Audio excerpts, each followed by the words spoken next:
Hello, new parents and families of the class of 2029. We are so excited to have you here today for our parent and family webinar. This one is on student orientation, a guide for parents and families. We're going to get you up to speed on everything you need to know about orientation. My name is Mikkel St. Germain. I am the Director of Parent and Families here at Brown University, and we are really glad to have you with us today. We're joining you live from the Brown University campus. And we are so excited to see you here soon. This is a popular webinar where this is our last one too of the series. So we're excited. We have a nice crowd with us today.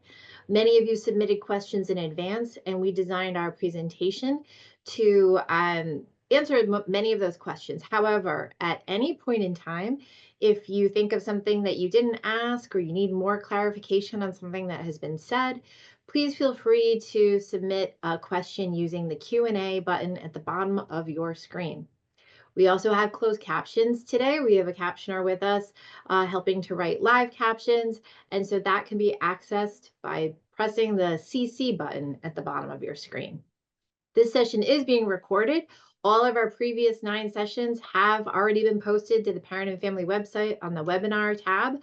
So if you missed anything in the past and you want to go back to it, those are all listed there for you. And I can put that link in the chat in a little bit as we go along.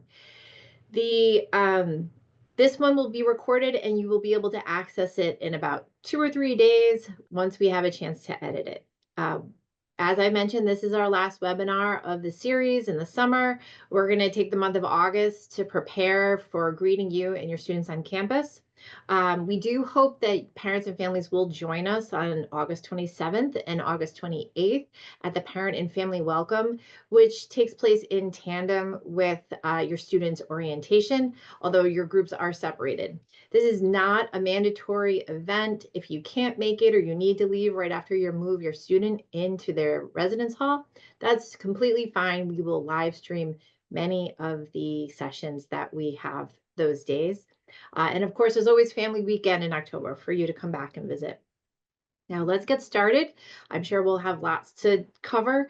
I'd like to introduce 2 of my excellent colleagues. We have with us today Dr. Mary Jordan, who is the new student program and community initiatives director. And then we also have Amari Boyd, who is part of the college and is the Associate Dean of the college for first year and sophomore studies. So let's get started. And I think Mary's going to kick us off. Hi, everyone. Good afternoon. At least good afternoon where I am. Imagine there are folks joining from all over, which is one of my favorite things about Brown and the opportunity to do these webinars. So good afternoon, good morning, good evening. My name is Mary Jordan. I serve as the Director of New Student Programs in Campus Life. And I'm joined today to deliver this webinar by one of my favorite colleagues, Dr. Amari Boyd, the Associate Dean of the college, which is our undergraduate academic unit for first year and sophomore studies. On the next slide, we have our table of contents. I like to just orient and situate folks on what we're going to cover today. Amari and I are going to try and provide a lot of the high points, and we had a lot of pre-submitted questions, so we've tried to bake those into the presentation as much as possible, and we have some good time left at the end to address additional questions that may arise and some of the ones that came in through the registration as well. So we're going to start with Amari will talk a little bit about governance for orientation and how we sort of make some key decisions around and shape orientation. We'll talk to you about the learning priorities that we've developed that frame the orientation experience. We focus on making sure your new Brunonian is academically prepared, well-oriented to campus resources, and connected to our community. So we'll talk a little bit more about that. One of our favorite things about orientation is that it is by students and for students. And we know about student success, it's been studied for years, is that peer mentoring and that peer-to-peer experience is super critical to student success and integration into our campus community, our academic culture, our social culture. So we'll talk a little bit more about how we leverage the important role of student leaders to achieve these goals. We want to share the orientation schedule with you. That was a big question that came in ahead of time. And again, we'll leave some good time at the end to discuss the questions that you've pre-submitted and those that pop up today. I'll get us started with framing, who is actually planning new student orientation. And that is the Orientation Principals Group. Mary and I make up about half of the Orientation Principals Group. And the purpose of this group is to make key decisions on planning and onboarding of new students during and after new student orientation, in addition to fostering some intentional collaboration between campus life and the college, which Mary thankfully explained what that means. It's essentially our academic affairs here at Brown. So that's who is planning new student orientation. Next slide, please. So the orientation principals group developed 3 core principles that serve as a framework for new student orientation to prepare your student for their journey at Brown. And they include academic preparedness, community connections, and campus resources. So we're going to break down each of these core principles so you can see what it looks like in our new student orientation communications, programs, and resources. Next slide, please. All righty, so our first core learning principle is academic preparedness. And this learning outcome is for incoming students to learn about Brown's open curriculum and what that might look like for them through their exploration of academic programs and courses available to them at Brown. Some quick historical context, like we talk about this open curriculum all the time, but what exactly does it mean? So the open curriculum was adopted by faculty in 1969 after a year of collaborative study and debate led by approximately 80 students and 15 faculty about the need for educational reform. Our open curriculum encourages students the freedom to create their own educational journey, but it also expects students to remain open to people, ideas, and experiences that might be entirely new. So the key components of the open curriculum that remain in place today is there are no distribution or core requirements mandating coursework in particular fields of study. That is huge. The second component is a simplified grading system without grade point averages and class rankings. Examples of that simplified grading system is reflected in our grade options, such as satisfactory or no credit. Known elsewhere sort of as pass-fail, but with no credit, students, that does not appear on students' official transcript. In addition to the satisfactory no credit grade option, you also have the traditional letter grade option as well. And yes, and lastly, the other component for the open curriculum is a motivation to concentrate rather than major in different fields of study. So more specifically, Brown takes a liberal arts approach where we're encouraging students to academically explore in their first 2 years and then concentrate in one field of study in more depth in their latter 2 years. We know that lots of students like to concentrate and have more than one concentration, and that is also encouraged to a degree, but we definitely want students to find that main focus by the time they graduate from Brown. For the sake of time, I won't get into the specific degree requirements, but you can review them on the college's website, and I can send Mikkel that URL. And you can also view the degree requirements in the Your Bruno Beginnings document, which I recognize parents might not have access to because we set it so that folks with Brown email credentials can access it. But if you can ask your student to make a copy or download the PDF, they can share it with you that way. Thanks, Mari. So as we move on to the next slide, I'm excited to talk about our campus resources learning pillar. The idea here in a 6-week orientation is to present students with opportunities to become familiar with and understand that there are many campus resources to support their students' success, including with all of those academic components that Dean Boyd just discussed. It's really important for us, more than students fully understanding every single campus resource available to help them, because great news at Brown, there are so many. There is a resource, a campus office, a department for anything they could possibly need, which is amazing. But we can't meaningfully understand that in 6 days. We can't retain all of that information. But what we can do is introduce students to the breadth of resources that we have. And what's really important for us is normalizing that resource seeking and help seeking are successful student behaviors. They're strong student behaviors. They are not what struggling students do, right? They're what Brown students do, and they're why our Brown students are so successful. So what we really focus on is getting students ready for the start of classes through all of the onboarding we've been doing since June, including orientation and the ways we expose them and orient them to campus resources, and then a continued supportive onboarding with, the opportunity to more deeply understand these resources through weeks of welcome in September and a continued robust first year experience. And then finally, we'll move on to community connections. For us, this is all about helping students establish healthy and meaningful connections to their peers, to faculty and staff like us, the university itself, and the Providence community. We know that most of our new students come in not knowing anyone else, or maybe they know one or two people, but just marginally. And so we really see orientation as a time for students to begin to find their community of belonging. We want them to know that they are known and seen at Brown, and they belong at Brown University. Peer mentoring is probably one of my favorite components of working with new student orientation. Our students are really eager to support the next group of incoming students and navigating and creating their academic journey. So students at Brown love to find ways to give back. And one way to do that is to serve as a peer mentor. So there are a lot of different peer mentoring programs at Brown. But for the purposes of today, we're going to focus on the ones that students first interact with during new student orientation. So the very first one, and I saw lots of questions came in about move-in. We'll talk about move-in in depth a little bit in the question segment as well. But one of the first groups of students that they'll meet is their community coordinators.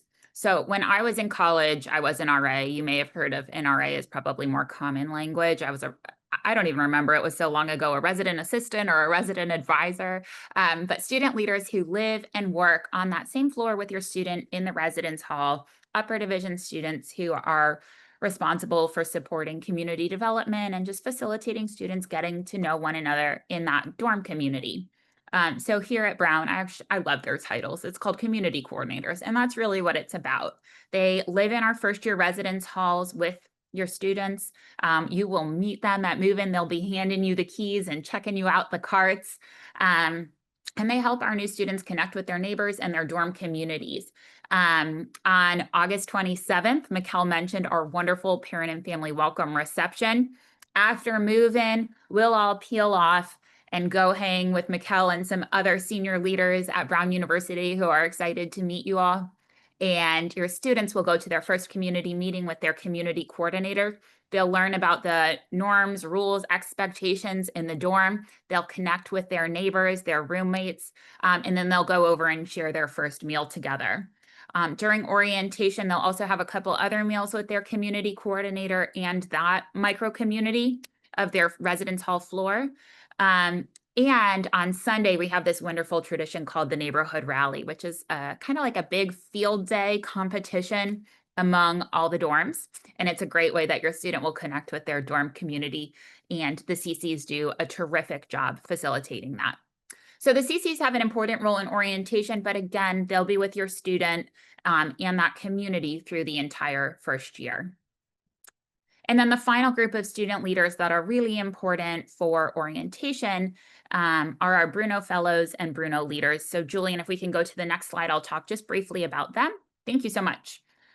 So our orientation peer leaders, we have about 100 Bruno leaders who facilitate large events like some of our great traditions, our orientation dance, our move-in ice cream social, and they have 5 small groups that they facilitate. So we should have about 15 to 17 students per Bruno group. And again, we find that it's much less daunting for students to come together in these smaller groups and get to know other students from across campus, but in a smaller group, not all large-scale events. We want to allow students to connect and learn more about the Brown community's norms, values, expectations, while building friendships. They'll also have meals in these groups with their Bruno leaders, and the Bruno leaders serve as a connection point just to an upper class student at Brown University. It's so great that we know that they will have somebody who they can look to and call and check in with just any random question. This year, we're trying something new on Monday and Tuesday, the 26th and 27th. If your student isn't already on campus, the Bruno leaders decided to have a call party. So the 2 days before move-in, one of those evenings, your student's Bruno leader is gonna call your student, check in, say hello, see if they have any last-minute questions or concerns. They'll already have their Bruno leaders' contact information. If they want to reach out, they are welcome to do that. But sometimes just that reaching out first is the barrier. So we wanted to even take that away this year. So if your student gets a call from an unknown area code, or our international students, if they get a WhatsApp voice call from a number they don't know on that Monday or Tuesday, encourage them to consider picking up, because it may be their Bruno leader calling to say hello and how excited we are to welcome them to our Brown community. Our Bruno Fellows are the last group. Those are 6 juniors or seniors who have served as a Bruno leader for at least 1 year, and they've taken more of a coordinator or leadership role within the program. This year, they've provided a couple summer webinars for our new students. 6 days a week, they're providing drop-in office hours for any questions that your students have. They designed those with every time zone in mind. And they've connected with hundreds of new students, hopefully some of your students already. So we're really excited about those. And then Dean Boyd will talk a little bit about our Meiklejohn Peer Advisors. Thanks, Mary. Yes, so on the academic side, we have our Meiklejohn Peer Advisors, and they are sophomores, juniors, and seniors who are trained to provide first-year students with advice and counsel on academic, extracurricular, and even social transitions that come with attending college for the first time. Meiklejohn supports students' understanding of academic life from a student's point of view, and they model what it actually means to have academic freedom to choose any and all of your courses. They will also guide your student through logistics such as registration, and the Meiklejohns undergo, like I mentioned earlier, very comprehensive training on advising principals and student services on campus. So students will meet their Meiklejohn Peer Advisor on Advising Day, which is Friday, August 29th, and that is the day essentially where incoming students pre-register for classes. So that's going to be one of the busiest days, but students will be well supported. All right, so as we move on, we'll talk a little bit about how exactly we deliver this 6-day orientation. So when I went to orientation, this was quite a while ago, but I remember I went in for like 36 or 48 hours, some point in the middle of the summer, with some subset of the new student class.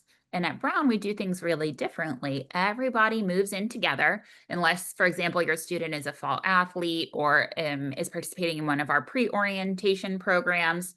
But everyone moves in together, and then everyone spends a week together before classes start. And it's really fun. It's a great model.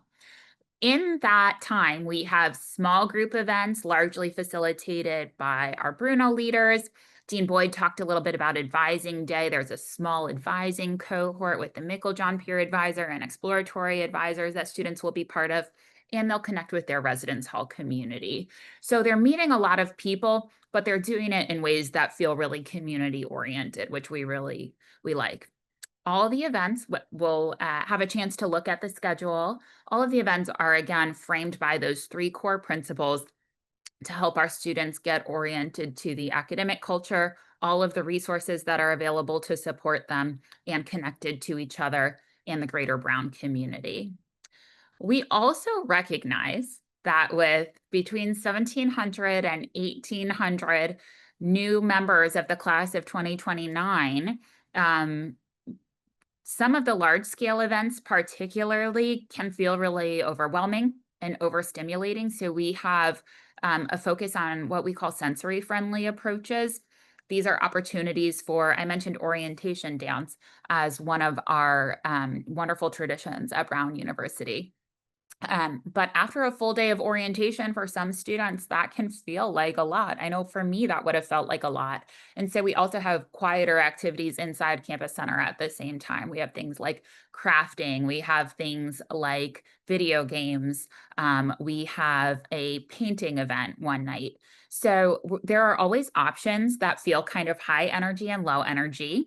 We have tools like earplugs and fidgets always available to students.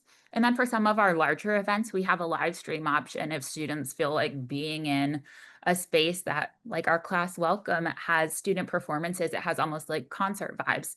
If they feel more comfortable live streaming it from a secondary location with other students that are interested in a quieter experience, we have opportunities like that built in as well. So what we call the sensory friendly approaches are a big part of orientation as well, so that everyone has the benefit of connecting with our new class of 2029, but also the space and the latitude to do that in a way that feels really good for them. So our goal is a memorable, positive, supportive onboarding that prepares students to begin their first year. We are not aiming to prepare them for everything. We are preparing them for a great start. And then the last thing I wanted to do was I was thinking just a little bit about some suggestions I had for you as parents and families to help your new Brunonian get the most out of orientation. So on the next slide, I have just a few tips. I wanted to say to you that you can encourage them to participate in NSO fully, particularly knowing that there are options that they can do so at their level of comfort. But orientation at Brown is required, and it's sequenced and scaffolded in a way that's going to set your student up for success. So when you talk to them and you have the opportunity to encourage them to be at the meetings, be at the events, be plugged in and present at the things that are reflected on the schedule for them. I also think orientation is a great time to encourage your new Brunonian to try new things, introduce themselves to another student. When they get invited to go to the cafeteria with somebody new, to do that. Whatever those things look like, this is a great time to step out of their comfort zone, to be bold, and to try new things. I would say when you're finding time to check in with them, try not to schedule calls or activities that will pull them away from orientation. That's another way to help them be fully present. Share in their joy and excitement, ask them about orientation, ask them for highlights. And then when they hit challenges or setbacks, if not in orientation as the first year begins, maybe remind them of times that they've been resilient before. Give them ideas about how they have the agency to navigate these challenges as well, but affirm for them that they can do it and that we have the resources and folks like myself and Amari and Mikkel who are well-positioned and eager to support them. And that kind of goes into the next one too, right? Brown is such a diverse and welcoming community. Every one of our new students belongs. And so we want to encourage them that there is a space for them, that they are part of this community of belonging at Brown University, and certainly that they are capable. No one got into Brown University on accident. All right, so I'm going to turn it back over to Mikkel. I know we have lots of pre-submitted questions and some that are coming in as well. And so she's going to moderate us through them, and we'll do our best to make sure you have all the information you need to feel excellent about new student orientation. Thank you, Amari and Mary. I'm going to give you a chance to breathe. I'm going to address a few questions that I can answer about the parent and family orientation. Well, we call it a welcome because it's not a formal required thing, but we do cover a lot of great information. So first off, we will be emailing everyone a save the date with links to the schedule. It is up on the Parent and Family Welcome webpage, and I'll put that link in the chat in just a minute. The way it works is after you've moved your student in on Wednesday evening, we have a nice reception. We have senior administrators who speak, and it's a great time for you to relax, mingle, enjoy some time on the green. before you collapse after all the excitement of moving in. And then the following day, we have panels with senior administrators from all over campus, as well as our identity centers and a few different offices like our friends in PLEMI and in athletics. We have the faculty club is there, the Brown Bookstore is there. We have a number of folks who are there to just kind of get you acclimated. So that's the morning, would be 2 panel sessions for you to sit and listen to how to work with your student to ensure that they have a great transition. Like I mentioned, they'll be off doing something completely separate. Then lunch is on your own. And in the afternoon, we have open houses, information sessions, and various fun tours. We have a tour of the gardens and greens on campus. We have an architecture tour of libraries and landmarks. We have a number of different activities that you may not have experienced before to enjoy our campus. And then finally, we have a farewell event at the Rockefeller Library. We call it the Rock, and that will be also an opportunity to say goodbye to your student.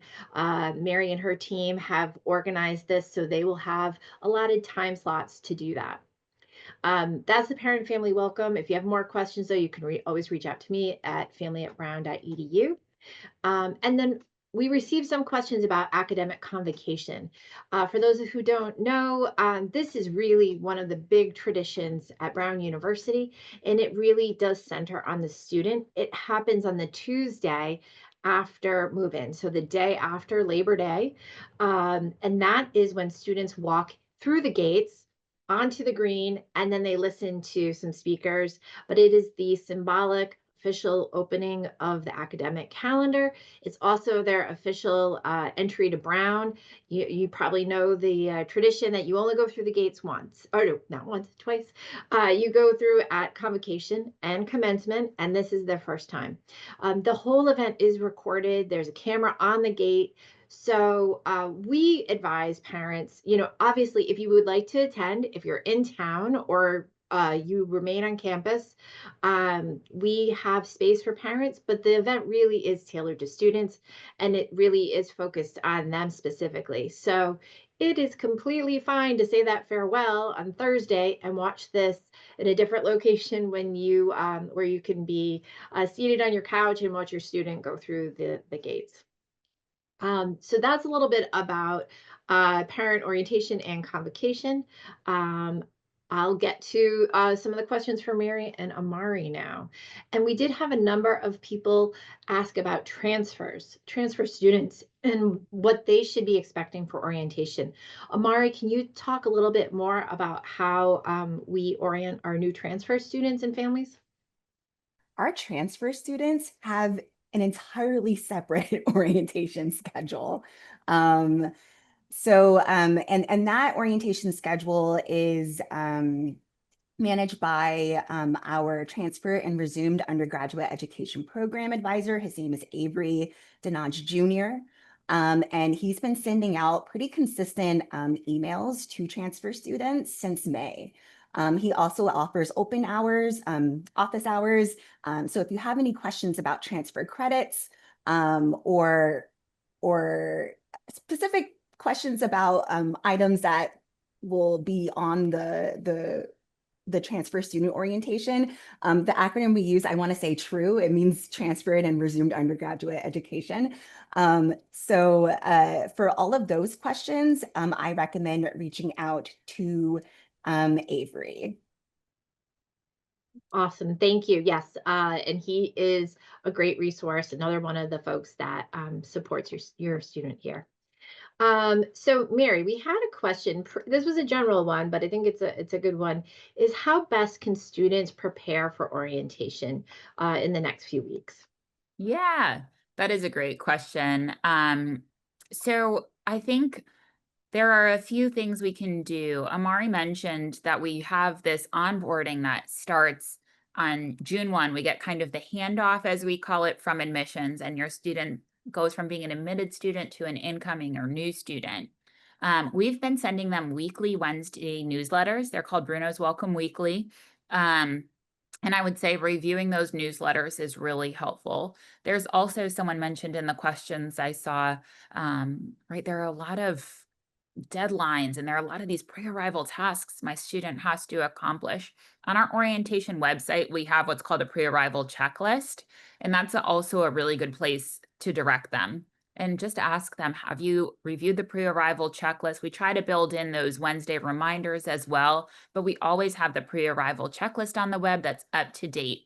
A big one, a deadline that's coming up tomorrow, in fact, is uploading their photo onto Banner, which is our student information system. They need to upload a headshot so that we can print and have ready for them their Brown ID when they arrive. They will not be able to move in. You'll pull up to their dorm and you'll be ready to unload all that stuff out of your car. And if they haven't done that, we won't have their ID for them, which means they won't have access. It's an electronic access to the dorm. And so we'll send them over to Campus Center to get the photo and collect it themselves. And it sets students back, and it's just not the vibe on move-in day that we want for them. So that's a big one, and that's due tomorrow. So have them, they can upload their own photo. When I was in college, I had to go stand in front of this driver's license type place and take a photo of whatever I looked like after I drove 4.5 hours to be there. So they can upload any photo they want. So have them do that.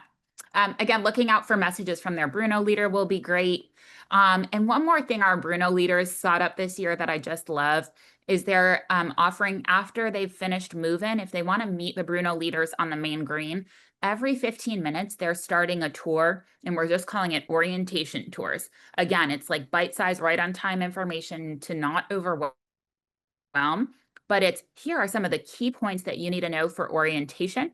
So when you look on the orientation schedule and it says meet at Pembroke Green or meet at the Sharp Refectory, you'll know what those places are. So it's a narrow tour focused on orientation locations so that your student can feel confident going and meeting their Bruno leader wherever they're supposed to be. And it'll also be because they're leaving every 15 minutes. They can probably meet a friend or two then as well. Awesome. Thank you, Mary. Next one is going to be for Amari. This is about the open curriculum. You did a lot of explanation on that. But how does Brown support students in finding the right balance between academic exploration and long-term planning? And we had another question come in about pass-fail options. So could you touch on that too as well? This question sort of highlights some of the challenging aspects of the open curriculum, because there's just so many options and it can often be really overwhelming for incoming students. So, despite the flexibility of the open curriculum, there are still university degree requirements that students have to meet in order to get a degree from Brown. And that includes, declaring a concentration by semester 4, and as well as completing the writing requirements. So Brown does have 2 writing requirements that students need to complete during the first one during their first 2 years, and the second one during their the latter half of their academic journey. But we do have some we do have some milestones that we will actively remind students to meet, and that can be helpful in grounding their academic journey, despite having access to pretty much everything. So I want to kind of expand on the concentration declaration. So if students, for example, so students have to declare concentration by semester 4, and if students don't, they will have a registration hold placed on their account, preventing them from participating in the following semester's pre-registration. And at the same time, there's still some flexibility. So even though that seems to be like a pretty rigid policy we have, students also do have until their 7th semester to add another concentration. So, students will also have intentional access to an intentional advising network, where they can receive intentional advising throughout every phase of their academic journey. And yes, do I want to go on about exploratory advisors? Yeah, so there's still some flexibility, but the goal, at least for like that concentration declaration, is we want students to at least declare one one concentration by the end of their fourth semester, because that is one of the university degree requirements. Mikkel, you mentioned a question about pass-fail or satisfactory no credit. Our acronym for that is S&C. So technically, students can take as many S&C courses as they'd like. There are some students who might take S&C courses throughout the entirety of their career at Brown. However, depending on the career pathway that your student is interested in, so for example, if your student is interested in applying to graduate school or specifically medical school, when they consult with our pre-health advisors, they would encourage students to take as many of those courses for a letter grade, because that is a bit more helpful in the graduate application process.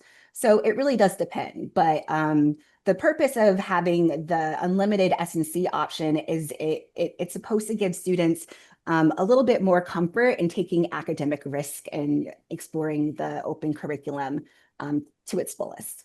We've had a lot of questions about the details of moving in. Mary, I'm going to direct these to you.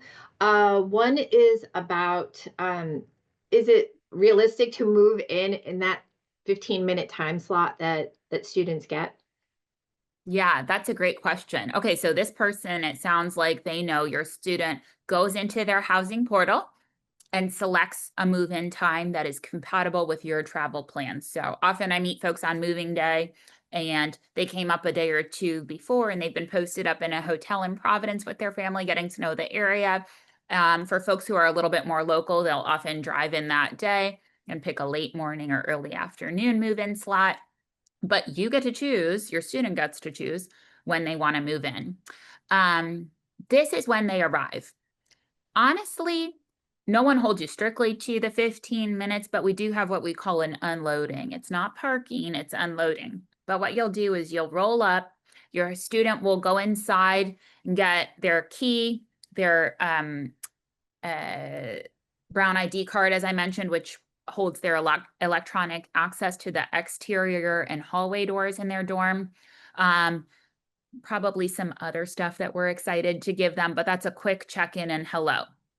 Then a bunch of volunteers are going to descend on your vehicle with carts and a lot of energy, and they're going to help you unload everything from your vehicle and take it with you and your student up to their room. Once the vehicle is unloaded, that vehicle's out of there. You're going to go park it in one of our garages or surface lots, and then you'll come back and you'll do the true unpacking and settling in. So what we really focus on during that move-in slot is, keeping people arriving in a staggered manner.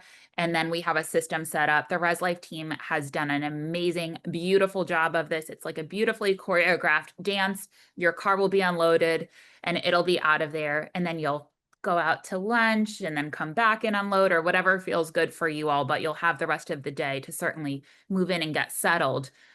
It's just that quick unloading part that feels quite fast.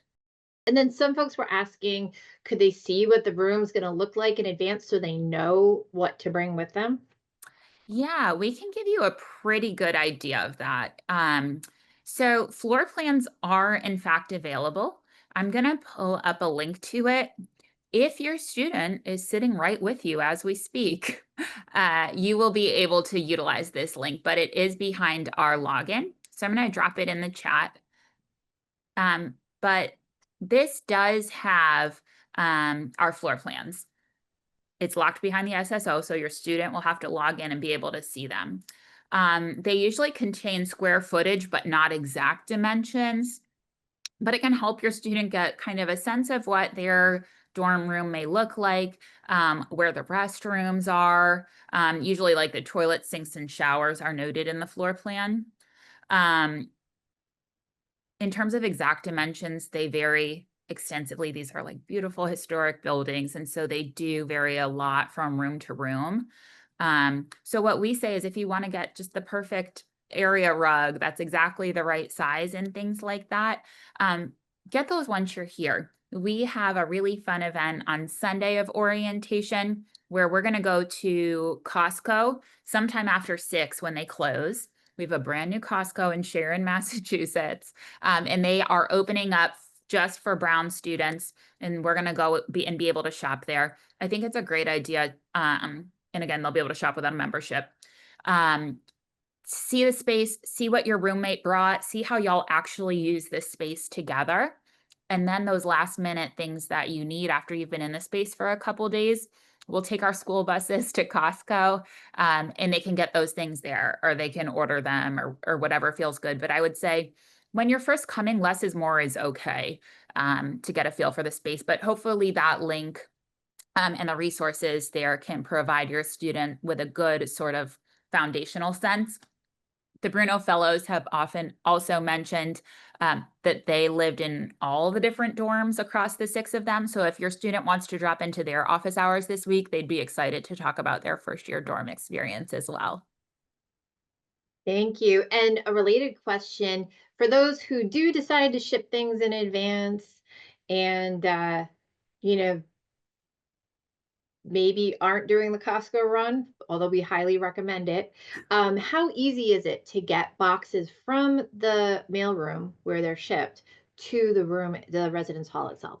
So you can check out a cart from what is called the key office. So it's on the south side of campus. About 60% of your students will be living on the north side of campus, and the mailroom's right in the middle. So often they'll just carry those things. That's what most students do.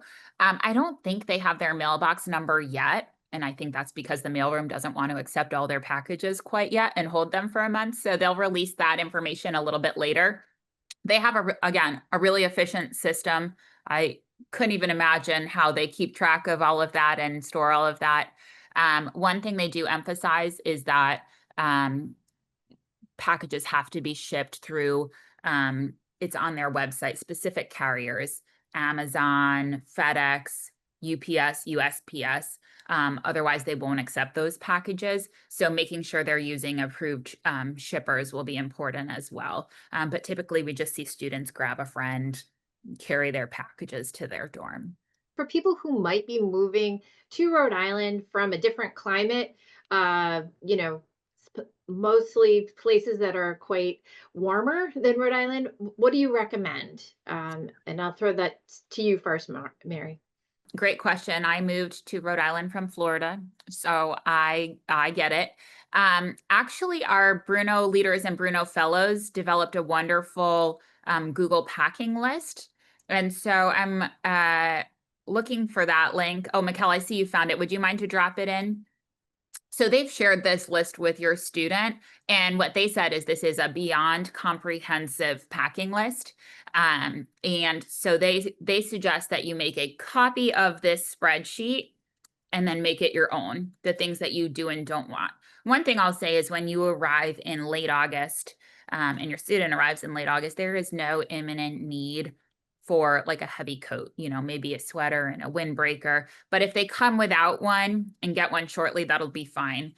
There are also clubs that do sort of thrifting or swap type events. And Brown oh my gosh, Brown students love a good thrift store and flea market. And so there will be folks to help orient them to that culture in Providence as well.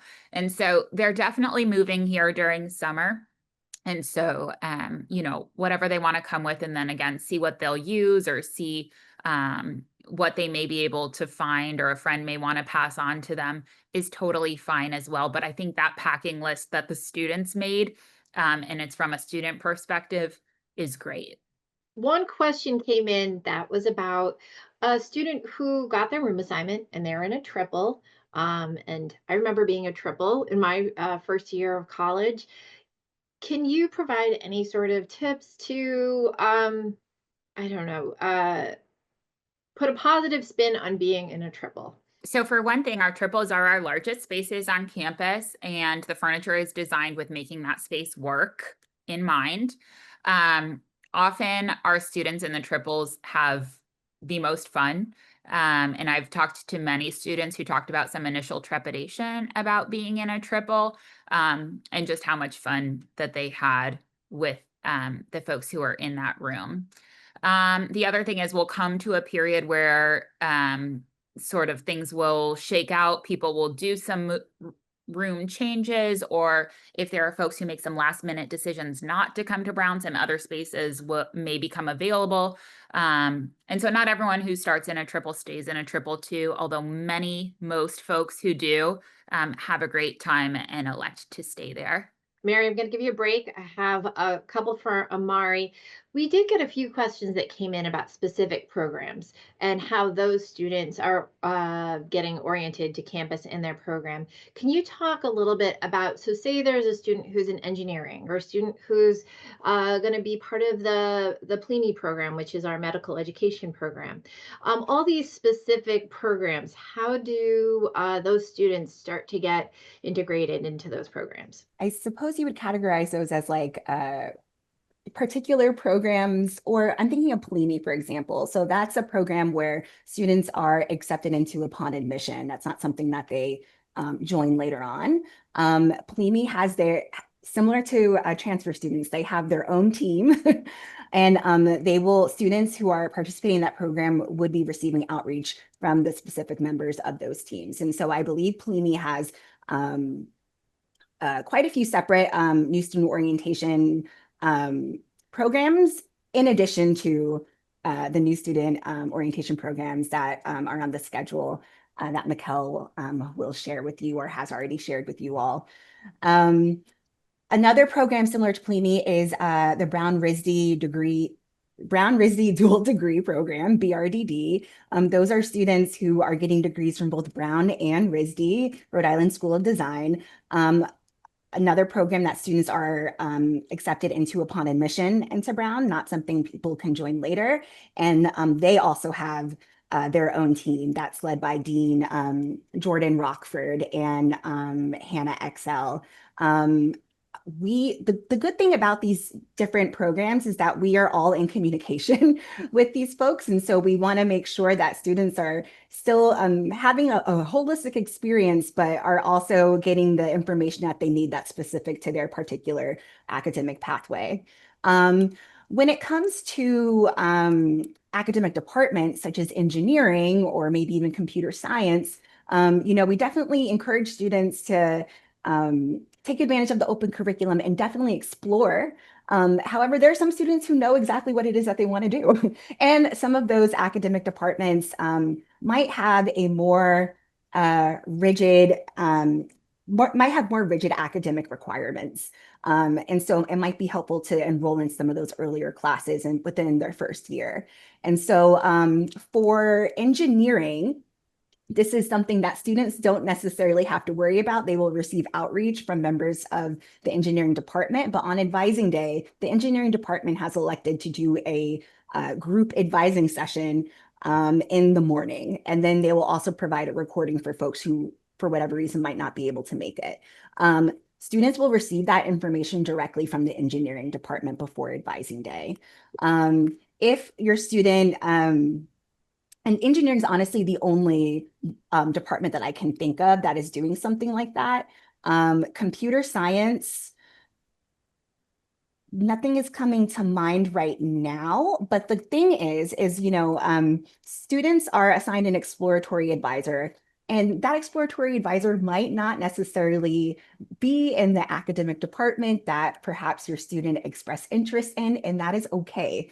My colleague Shantae Montgomery, who's our Associate Dean for Class Year Advising, has been working with the exploratory advisors throughout the summer to make sure that they are prepared to give your student the most detailed referral to particular points of contact in different academic departments, so your student knows who to talk to get any answers that their exploratory advisor might not be an expert in.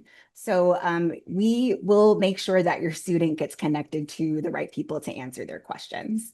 Thank you so much. Yeah, and I'm glad you covered the RISD Brown Dual Degree Program, because that was a question we had come in as well.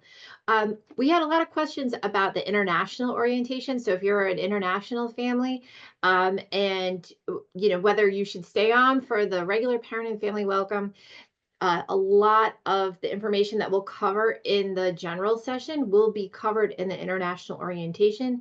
and you're going to have specific information for international students and families. If you have to choose between one or the other, I would highly recommend the international orientation because that's going to have information specific for your family situation. And the folks that run that in the Global Brown Center are excellent. If you need additional information on that, you can check in with them, or you can always email me and then I will connect you with them. We have time for a few more questions. Let's see what we've got. Mary, what's something that students have said that surprised you about, surprised them about Brown? Yeah, I love this question. So the thing that comes first to mind for me was how very supportive and non-competitive Brown students are. And I think it relates to that open curriculum that Amari described, that everyone has this opportunity to be on their own path, charting their own course, and doing their own thing. I've met with several family members who have talked about, it's funny, Brown has a lot of twins, and one twin's at Brown and one twin's somewhere else. And family members have talked about, they've heard of Brown as the happy Ivy, and that they've found it to be true. And that students at Brown really are uniquely supportive of one another, kind to one another. When I've done focus groups with new students about the stress that they experience at Brown, often they'll talk about how it's less than high school, that it's different than they expected. While there's still some stress associated with a college experience, almost universally, they'll tell me it's less than they expected, and that it's very internal, not coming from external sources. And often I thought that was really surprising to them. And so I think that that's something that's so unique about our culture and apparently unexpected, and really wonderful too. I think we're coming towards the end of our program, and I want to leave a lot of time for this question. So it's the end of July. Students have a couple of weeks left to be at home and get themselves prepared mentally, emotionally, logistically for this arrival. Can you give us some tips on, or your top pieces of advice on how parents and families can support their students through these next few weeks before they arrive on campus? And Amari, I'll start with you. One thing that I think is really important, especially if your student might have a lot of remaining questions about academics at Brown, is to participate in the online orientation workshop called First Year at Brown.